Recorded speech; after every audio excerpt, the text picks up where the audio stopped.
يعني أنا أتذكر من الأشياء اللي أقول لك هي من أغرب الأشياء اللي شفتها في حياتي. كان في بياع فول هناك جنب بيت نصيف، الآن أصبح ملتي ولده، يعني صار ملتي مليونير. كان يجي تشتري منه الفول، أنا أروح أشتري الفول، كانت الفول أيامنا بالقروش، بقرش ونص بقرشين تشتري فول. أنا أشتري بقرشين زبدية الفول، أخذها معايا أروح لعم حسن أبغى بقرشين فول، يحط لي فول على القد وأروح على البيت. في غيري يجي، كنت أسأل أبوي، تيجي واحدة حرمة تديله الزبدية، يسألها زيها زي الناس التانية بكم؟ تقول له بالصلاة على النبي صلى الله عليه وسلم.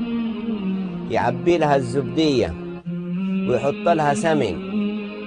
شوف أنا دحين بدني قشعر من هذا التذكر. الحقيقة ناس كانوا طيبين، عشان أقول لك إنه كيف كانوا أهل الأول طيبين. ويحط لها السمن ويحط لها العيش ولا يسألها قرش واحد. فهم إنه هذه محتاجة، عشان كده ما كان في شحاتين، فكان يبيع الفول بالصلاة على النبي للفقير، يصلي على النبي ويزودها ويدينا. كنت أقول له أبوي ليش معنى هذا بالصلاة على النبي أعبي لها الزبدية وهذا؟ قال لي يا ولد الصلاة، أنا ما كنت أفهم. إيه قال لي يا ولد الصلاة على النبي شيء عظيم. إن الله وملائكته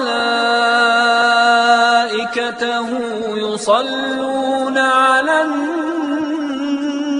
النبي يا أيها الذين آمنوا صلوا عليه وسلموا تسليما.